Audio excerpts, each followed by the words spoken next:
जे कुरा पनि भएर मात्र चाहिँ हुँदैन, त्यसलाई मिलाएर राख्नु जान्यो भने मात्रै त्यसको चाहिँ सुन्दरता देख्ने हो अथवा त्यसको भ्याल्यु हुने हो नि त।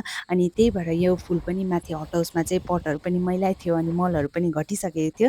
अनि यसलाई चाहिँ अलिकति सरसफाइ गरेर मिलाएर राख्छु भनेर चाहिँ मैले यहाँ आँगनमा ल्याइसकेको छु। यो चाहिँ सबै आमाले हट हाउसमा रोप्नु भएको। अनि यो सदाबहार भनेपछि चाहिँ हाम्रो आमा चाहिँ हुरुक्कै हुनुहुन्छ क्या। अनि जहाँ जहाँ भेट्छ त्यहीँ त्यहीँ गाडिदिनुहुन्छ। अनि आमाको चाहिँ हात एकदमै मलिलो छ। जहाँ गाडे पनि त्यत्तिकै त्यस्तो मजाले रोप्नु हुँदैन क्या। मलहरू फाटफिट गरेर त्यसरी रोप्नु हुँदैन। कतिवटा पुरानै पटतिर गाडिदिरहेको हुनुहुन्छ अनि कतिवटा सानो ठुलो त्यो मिलाएरै गर्नु हुँदैन। र भए पनि यस्तो मजाले आउँछ। अनि घर अगाडिको त्यो क्यालेडियम पनि सबै आमाले रोप्नु भएको यस्तो झ्याङ्गेर मजाले आएको छ क्या। एकदमै मलिलो हात छ हाम्रो आमाको चाहिँ। अनि त्यहाँ माथि हट हाउसबाट चाहिँ मैले ल्याएर मल थपेर पटहरू धोएर सफा गरेर राखेँ। पट चाहिँ मैला राखेँ भनेदेखि चाहिँ कस्तो देख्छ नि त, जति नै मिलाएर राखे पनि मैला न मैला देख्छ। अनि म चाहिँ प्रायः प्रायः धोइओरि राख्छु भ्याएको बेलामा। अब सधैँ त भ्याउँदैन र पनि आजकल चाहिँ अलिकति फ्री नै छ नि त, त्यही भएर चाहिँ सबै पटहरू ल्याएर धुइधाइ गरेर चाहिँ यहाँ घर अगाडि राखिदिएँ। यहाँ चाहिँ अस्ति छोटो हाइटको एन्थोरियम राखेको थियो, त्यो चाहिँ त्यति बेसी राम्रो भएन नि त यहाँनिर। अनि हटाएर त्यसलाई चाहिँ माथि लगेर चाहिँ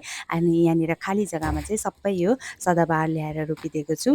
अनि हाम्रोमा यो सेतो एन्थोरियम पनि भर्खर भर्खर फुल्नु थाल्दैछ। अहिले यो सेतो एन्थोरियम चाहिँ हाम्रो घरमा खालि 2 पट मात्रै छ। अनि मिलाएर राखेपछि चाहिँ एकदम चिटिक्क र सफा पनि भएको छ।